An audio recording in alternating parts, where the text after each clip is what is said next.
Welcome to Dear Business Coach, the podcast. My name's Elizabeth. Find one thing to move your business forward today. With conversations, spotlights, interviews, articles, and free resources. Listen, follow, and subscribe on social media, Dear Business Coach pages and groups, Dear Business Coach podcast. We're on Facebook, LinkedIn, Instagram, YouTube. And don't forget Spotify, Apple, iHeartRadio, and anywhere you listen to podcasts. All it takes sometimes is one little thing to move your business forward today.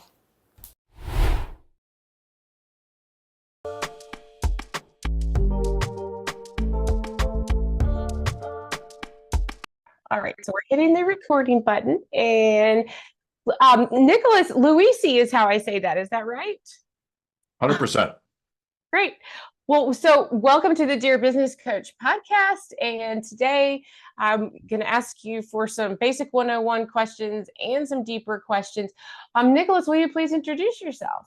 Absolutely. It's Nicholas Loise, founder of Sales Performance Team. We are a fractional sales leadership company and a fractional sales coaching company that has been focusing on helping small to mid-sized businesses grow their revenue and increase their enterprise value for the last 5+ years. Oh my goodness. So you actually talked to me last time in our first meeting a little bit about, I can tell you're passionate about being able to connect the right people.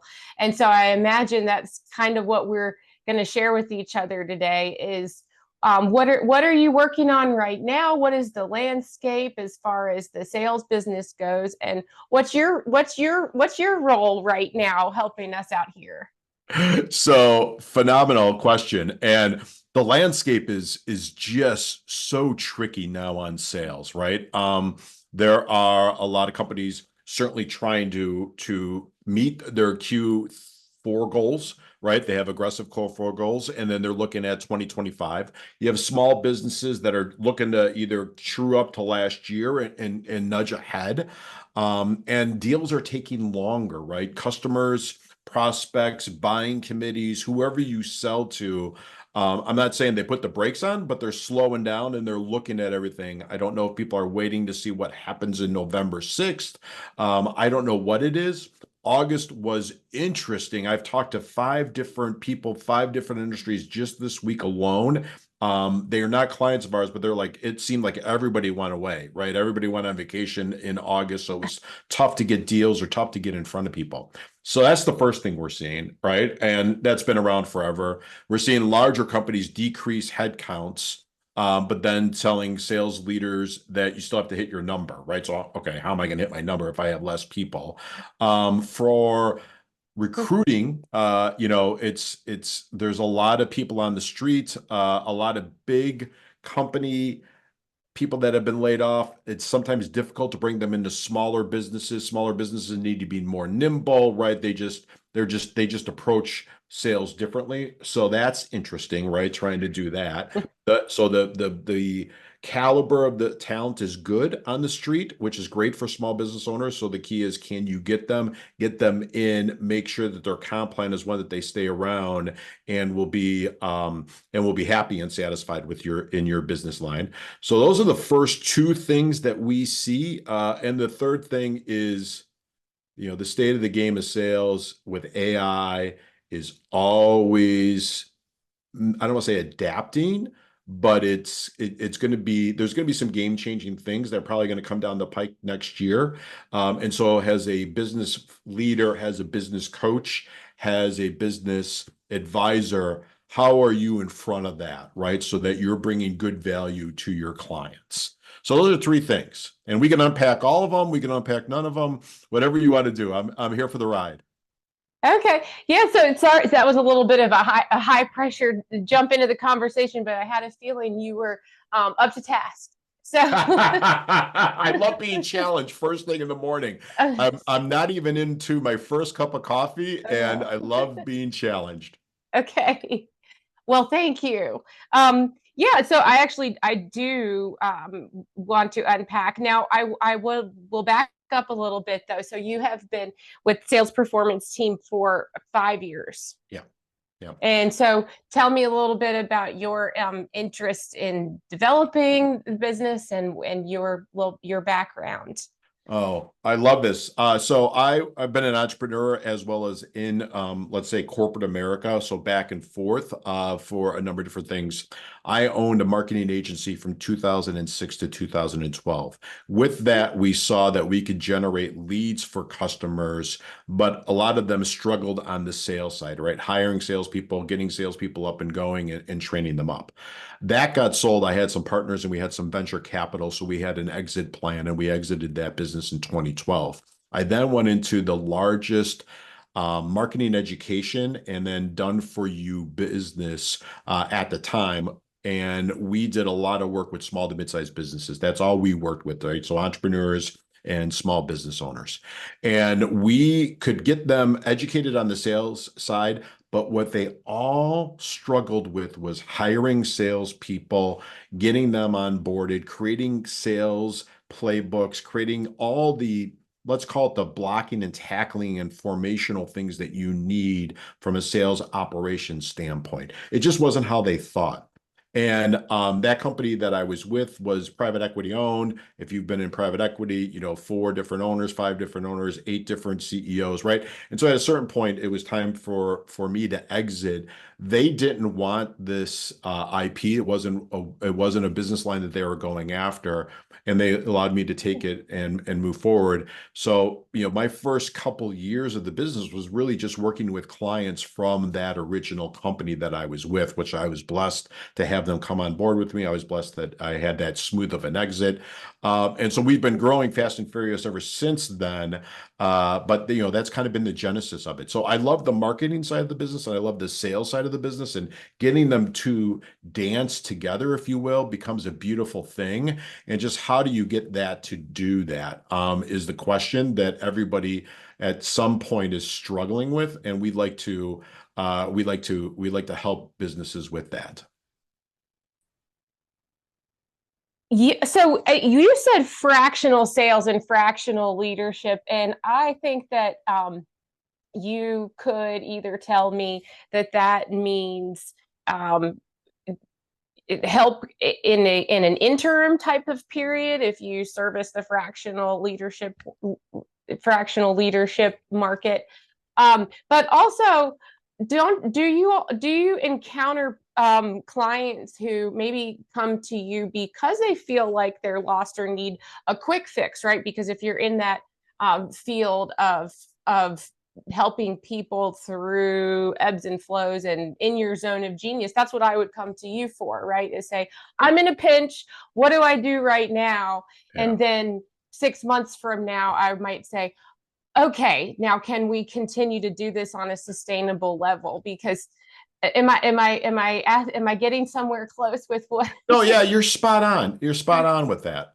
So we get brought in, and either I've had, listen, I'm just frustrated. I cannot get my sales team to perform at the level I think they should perform, right? Or sometimes we're brought in from marketing partners and they're saying, hey, listen, we're generating a ton of leads. I just need somebody to take a look at the sales process to see, is it matching up, right? So the first thing we do is an audit, right? We come in and look at what's going on and what are the best practices, and are you and your team following those best practices?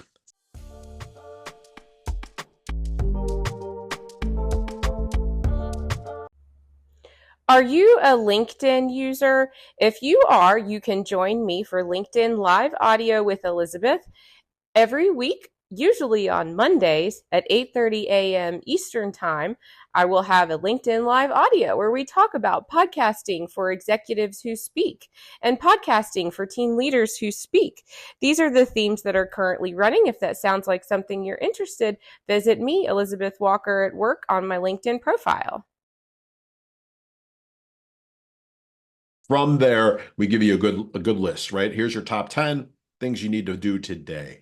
We could stay on and do it for you. And if not, certainly you could do it yourself. God bless. We wish you all the best. Usually they say, you got to stay on and do it because I'm just too busy. I can't get to it all. So then we just focus on the basics and we start building up the basics, right? And sometimes it's you got everything going, you just need to work with your team, right? They're just not closing you, right? Or you've got too many. We got a client that, you've become a proposal shop, right? So you're sending out a lot of proposals, but none of those proposals are coming to close. So either we're not tying it down, or there is people are just being nice to us and saying, "Oh, this sounds great. Send me a proposal," but they don't have a thought that they're going to buy. So really, we're brought in for so many different things. Sometimes we're brought in because they can't find salespeople, so we kind of help with the recruiting process. The firefighting mode, one is it's fun, but two is it's exhausting, right? So you don't want to be in the firefighting mode forever. You want to kind of get it, you got to get the embers taken care of, and then you start rebuilding the house, if you will. But yeah, we get brought in a lot. Just an example, last night, I got text from a past client.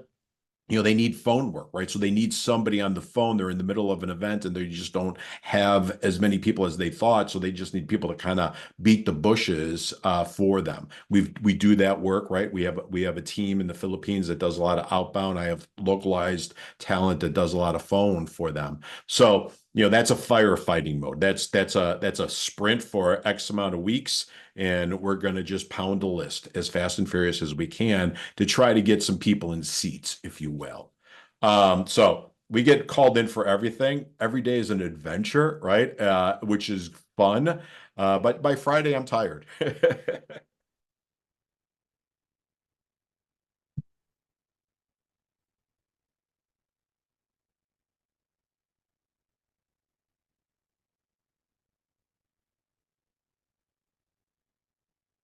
I lost you on your audio.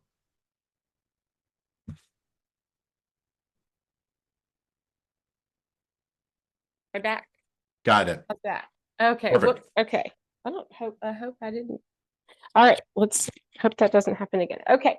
Um, so is it challenging to implement your sales team and find the right marketing mix with your sales with your pipeline and your marketing all the way to close, matching the right talent?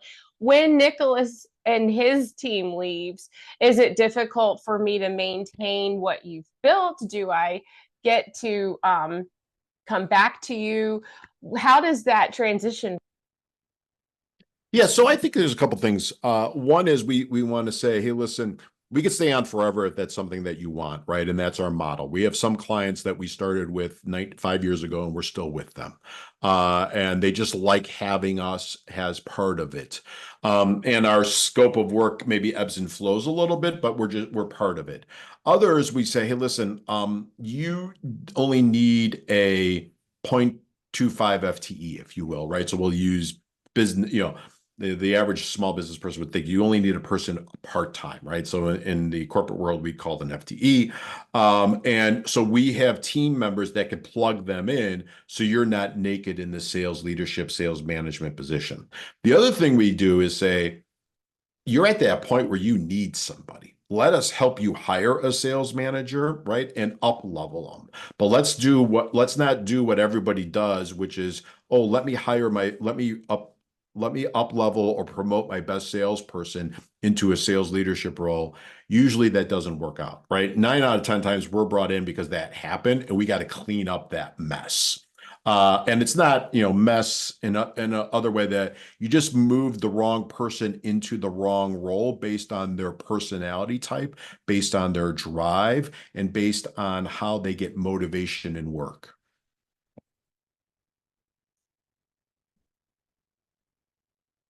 I lost you again, Elizabeth. All right. Can you hear me now? I gotcha. Okay, we're just gonna took the microphone off all the way.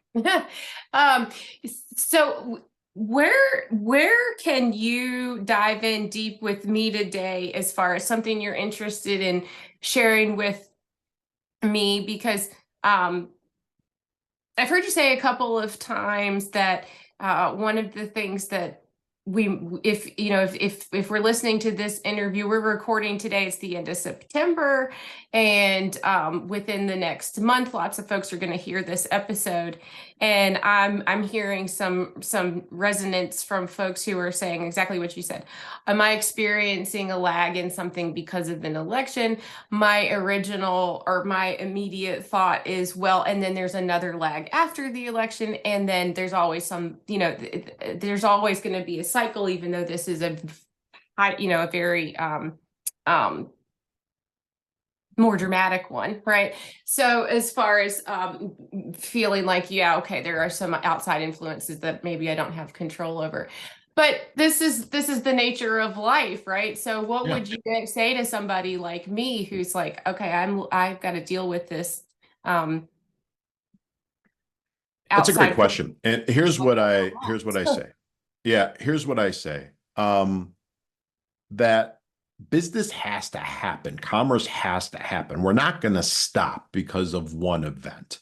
I think if you think about something that was terrible for not just the United States, but the entire world, was COVID, right? Well, we stopped for maybe a handful of days, but then we said we got to figure out how to sell stuff. We got to figure out how to get our employees to work, even if they're working remotely. How do we keep them safe? We had to answer all those questions.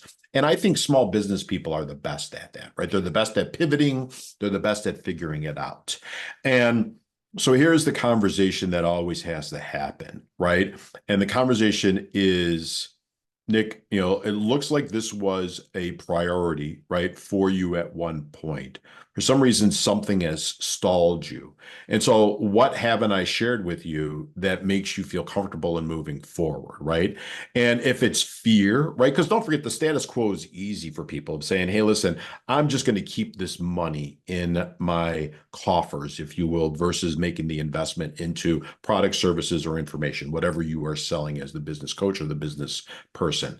So now you have an ROI conversation you have to have with them. The second thing is that you have to have that conversation of, hey, listen, if you're sitting on the sidelines and your competition isn't, you're going to lose market share, right? You're losing out. And that's a long-term recipe for disaster. Vice versa, if your competition's sitting on the sidelines, now's the time to push the gas going, right? Because of the fact that you want to grab market share, right? If you go back and look at studies, even in the midst of the Depression, those people that accelerated their spend on advertising, on marketing, on developing sales teams and deploying them came out of it so much stronger because of that.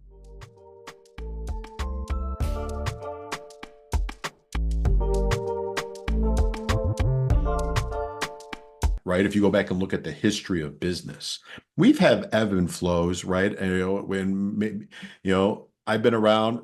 The housing crisis was one that was, kind of slowed us down for a little bit. We had to think about how do we pivot to that. Money became very tight, right? There was unknown in the unknown. But the savvy business person will say, okay, how do I figure out how to move through this? It's not easy, right? And it's easy to kind of just give a flippant answer. So I don't say any of what I just said with lack of disrespect. It's from a place of love and from a place of respect. But as a business owner, you have to kind of think that through, because nobody's going to come save you, right? Nobody's going to rush in. You don't have if you're a corporate employee, you have the benefit of the corporation. But I'd be scared if I was sitting on the W-2 payroll of a corporation right now too, because of the fact that they're just looking at headcount, and it's easy for them just to make cuts. So with crisis becomes opportunity, right? With unknown in the marketplace becomes opportunity. And we as entrepreneurs and small businesses are the best at pivoting. Let's just use an example of a big company, but it was a small company. And I was watching this weekend We Burn, right, which is the Apple TV version of the WeWork story, which I found fascinating because I think it was a great business model. It still is a great business model. Well, he started out as something completely different, and he pivoted because he saw a vision and saw an opportunity. If you think about Groupon, which in 2008, 2009 was took the world of marketing by storm. They were originally a platform to do micro donations, right? Which are huge in the political environment that we're dealing with now, but nobody was taking micro donations. They realized that wasn't scalable. It just was, it maybe was too early. And so what did they do? They went to businesses. So I think as a business owner, you know, you have to constantly be thinking of, why are deals getting stalled? What can I do to accelerate deals? I don't want to give a price discount. I don't want to give up margin, right? So what can we do? Can we do value adds? Can we do different things? Can we do extensions of contracts or something of that nature? But I got to figure that out. And also, somebody's buying something somewhere. And do I have the skill set and do I have the product and service knowledge that I could kind of pivot and go into that, right?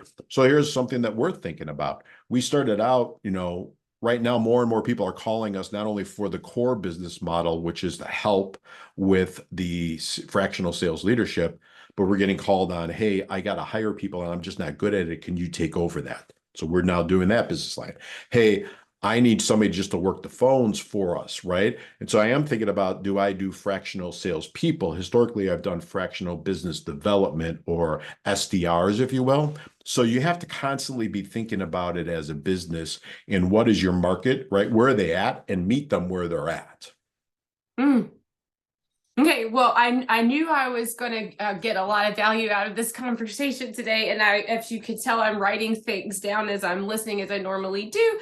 But let me show you my page of notes. I have a couple Love of it. Your handwriting is much better than mine. You'll be able to read that. Oh my goodness! Well, I'm kind of going to throw a dart at it. So you've one thing that I wrote down here was that you want to think about grabbing market share as well if your competition is sitting on the sidelines, and that is motivating to think about too, right? Is being positioned to do that. So it does sound like you have a fantastic feel for matching, kind of like what's the model, what's the pivoting. And I love that you said that being in small business is you are positioned potentially the best to pivot. I love that topic. Does that mean that I can ask you to kind of, like you were sharing, what kind of things we can change in the model and play around with that? It feels like I can kind of brainstorm with you. It feels like when I come to you, we're going to play with that potentially. Yeah, I think so. So, I mean, we do that. That's what we do for our clients, right? And it's not only just pivot business line, but pivot maybe tactical things that we're doing. So one example is we took over the sales leadership, sales management for a firm that was predominantly an inbound, right? And so they just said, I just need somebody to help me with my inbound, and I want to look at just converting better, right? So we're getting X amount of leads coming in, we're just not converting them. And I said, that's sure, not a problem at all. We'll do that with you. But then we started looking at their business line, and we realized there were some big drivers of their business that came from two different sources. And so we put an outbound person on each of those different sources to drum up business, right? So we just didn't passively wait for people, or didn't didn't go into competition with people looking online and picking three of our different competitors and asking for bids. So we did a outbound for these two categories just to drive business. And so that's a tactical pivot, right? So I'm doing inbound, I'm converting inbound, I'm working on converting my inbound better, but now let's put an outbound, which is scary, which is an FTE or two investment, right? So I got to get a return on investment for that business owner, but that's just a way to look at it. The second thing might be, what other services do so in the classic, what's a cross sell, what's an upsell, right? So they're coming to us, they're buying from us. What else can we go out and source so that way we can maximize my value to them, right? And maximize my value and transaction size, right? So how do I drive value not only from the services that I provide to them, but other goods and services that I could provide to them? The other thought too is, okay, if they're saying no to XYZ, are there different products that we could bring to the marketplace that might be lower that kind of solve it, so we at least keep them as a customer or acquire them as a customer, and then we keep them for life, right? By serving them as best as we can. There's so many different things, and that's the fun thing about business, right? It's not a one size fits all. We're always looking at, and that's why I love business coaches, and I love the work that you're doing on this podcast, because you bring so many different people to talk about so many different things. And I think that for most business owners, they have to get out of their business for a little bit or talk to somebody that is really, really, really smart, right? I.e., a business coach that is kind of seeing this from a lot of different perspectives and isn't emotionally attached to the business, and say, why don't we do this? Or have you thought about this? Or can you do this? And I think that's just smart, right? Because we're only going to get breakthroughs in our business when we take a step back and away from our business and think of it differently, because we're too caught up in it. We're firefighting, right? We're just trying to get through tomorrow. We're trying to get to the end of the year. And we can't, as business owners, do everything. So I love the work that you're doing on this podcast. I love, business coaches that could come in and say, hey, here are 4 things that I think you should be doing today. Usually the business owner agrees with you, but then they say, well, I can't do them. So can you, help me implement these, if you will? So Mhm. Mhm. How are we doing on time? It's 10:32. I'm good. I'm good. Okay, maybe 10 minutes. Yeah, keep going. Okay, awesome. Well, I remember that. So let's see, but I wanted to check the time, and let me back up and make sure we get back on track with what I want to ask you. So you had mentioned earlier too that kind of bringing the sales individual, the sales rep, up to speed. Maybe speed's not the right word, but you said train up. So you have, if you have the ability to do that, now's a good time to ask you. Also, something that I remember from our first conversation that stuck with me was your comment about the idea that you might have someone who comes from an experience in sales, right? You're looking at matching salespeople, or maybe a process, right? Maybe what's the right approach? Do I put someone on the phone versus, this or that? So that's your magic, right? Is to sort of figure out these pieces that fit together, and what are the complements. And if you have a person who, let's say you have a staff member a sales team member who has a track record of experience. What was the example that you used before? Somebody who worked for Google. Yeah. And or that was an example, right? You got someone who needs help finding salespeople or something, and you realize that that business owner might be looking for sales help from somebody who was really an order taker, and Right. they needed somebody that had a different kind of experience. Can you tell me about that? That is so spot on. And I see that mistake happen. And I kind of alluded to that in the beginning. And I really think, that's pivotal. And I see this mistake made by business owners a lot. And I see this sometimes with business owners going after the wrong employee, but also the wrong business coach, right? And so I'll use an example on 2-tier. So the example I use is we went to go assist and help a firm that was a digital marketing firm. And he says, I hired this guy out of Google and he just can't sell. And I said, of course he can't.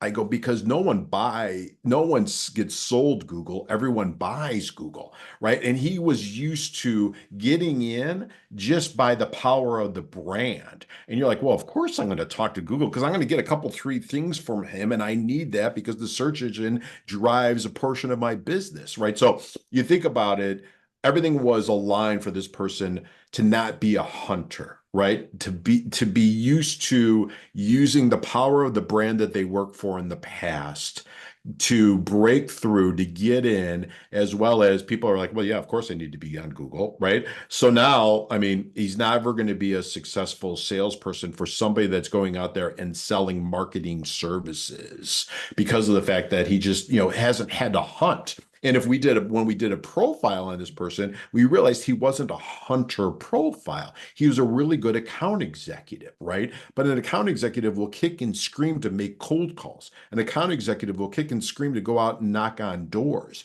You need the hunter personality, the hunter salesperson that likes going out and finding the new logo, new business, bringing the meat, if you will, back to the tribe to cook and eat and all that, if we go back to older times. So it is it's a classic mistake that we do is, business owners find somebody, they get enamored by a resume that is a very great corporate resume, but you realize this person is just an account executive. Doesn't make them a bad person, just makes them the wrong fit for the job, right? Probably a phenomenal person, phenomenal account executive, will take care of their clients forever and just nurture them, but will never get double digit to triple digit growth. We'll just get, steered growth. I see this too sometimes when business owners hire people that came out of large corporations. Sometimes it's difficult, right? Because the fact that they know to throw a lot of bodies at a problem, right? Or they had the brand that, kind of really was making it, or they had huge support systems. And so you have to be really, really, really be careful when you're going out and you're hiring, especially for the small business owners. Second, too, is sometimes those people come with very big pay requests, right? And so now you're burning capital on somebody that isn't producing. So a lot of times business owners can only afford a C-level player, but we got to coach them up to be a B-level player, right? Or they could get a B-level player and really structure the comp so it's all on new business coming in and then up leveling their game to A level. And so you have to it's a great question, and you really have to be cautious as a business coach that's listening to this, that's advising people, especially when you start seeing this, or as a business owner, of making sure you have the right personality type and the right person, somebody that's learned how to be crafty, right? The other thing I learned is, I learned this from a client once. He said, I only want people that have sold products in the past versus service. And I'm like, walk me through that, because he was a service-based business, right? I'm like, well, walk me through that. He goes, because what they have learned in a product is the product is XYZ. It does 1, 2, 3, right? And a service will come back and say, oh, can we do this? Or can we do this? Or can we change this? And we sometimes will. But if it's just a product, right? It's just a widget. It's X. It does X. Therefore, you get Y results. I thought that was pretty interesting concept. And it worked for him, right? And so and he was a very smart business owner. I learned a lot from him. One of our first clients that we worked with, and his approach to sales, really, was that, and he was great on drilling his team, and hired us to help drill the team and really create a great playbook, and was constantly doing new things. So I think that's another thing, especially in times of economic uncertainty. It's now time to test, to try new things, right? Try different approaches, try different ways. Maybe you go more educational based, bringing people into seminars. If I'm a business owner, about our topics, that becomes now my business development. You got to try a lot of different things. And when I'm pointing a finger and giving advice, I got 4 coming back at me, right? I need to do the same thing in my business. But I think it's a great way for us all to learn. Yeah, I will. Well, I think that probably I could sit down with you and ask you a lot about how you find these magic ways to train somebody up, and the matching process, and where does marketing and sales marry together as far as how that works. Maybe a couple of last closing statements. I think so. Salesperformanceteam.com is where I want to go. Now, do I want to get in touch with you? Do I ask for a consultation? What do I want to do Yeah, so there's a couple different ways. Certainly salesperformanceteam.com, or you could just email me at nick@salesperformanceteam.com, or go on LinkedIn, right? I'm very active on LinkedIn, somewhat active on Facebook. So you could hit me on those two places. Myself or a member of our team will reach out to you. And what we like to do is, if you have questions, just say, hey, listen, I heard you on the podcast and I got some quick questions. Love to talk to you, right? It's my value add. You're kind enough to have me. You've been a phenomenal host, right? So I want to give value to your listeners. If you go onto our website, you could probably do it from one of the pop down screens, but also go to salespack, PACK, salesperformanceteam.com. And we give you a lot of free stuff, right? So my entire philosophy, a lot of the questions that you asked is in a book, right? So you get a free ebook of that. You could go on Amazon and buy it. That'd be great. You and my mom will be the two or three people that have bought Right. it. But certainly go on and get that. We have a bunch of different checklists, right? So how do you coach up people? Here's a call checklist. So the salesperson could self-select, or you as the business owner could sit down and listen to it and check off, did they do this on the call? Did they do this on the call? Did they do this on the call? Right. So it allows you to kind of have a tool. So it's not subjective, it's objective, right? So here's how we make things through. Third thing on there is kind of an 88-point best practices in the sales thing. It's not as detailed as our deep dive, and you don't get a report, but it's just things that the best sales teams and the best marketing teams do. So how do you, kind of gear up to that, right? Where do you rank to that? So that's all for free. Go to that. If you have questions, just hit us up. We love teaching. We do things all the time, and we do these, and it's our way of giving back to the small business community. Well, this is a lot. This is fantastic. I have some questions of my own for you for my little world, and that is salespack.salesperformanceteam.com. Correct. Okay. Well, Nicholas, thank you for giving me your time today. This is great. And I do want to talk to you again. And let's talk after November too and see what's new around Christmas time would be. Absolutely. Yeah, absolutely.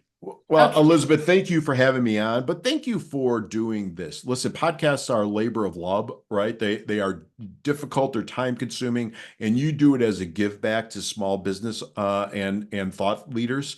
I've been listening to some of your thoughts. The people you have on are great folks. So I really appreciate it. I mean, it's lonely being a coach. It's lonely being an entrepreneur, right? Because you don't have a lot of people to talk to. And, like if you talk to let's call it people that you hang out with that are in the corporate world, they don't understand what we do every day, right? Especially as a business coach. So I really appreciate all the work that you're doing and providing such a great source of information for folks. I'm honored that you had me on, and let's keep the conversation going. Wow. Thank you so much. I hope you have a fantastic day. Likewise. I will try. And I gotta run and get ready for my next call. And I'm sure you do too. And thank you. Thank you. Little button. Come on now.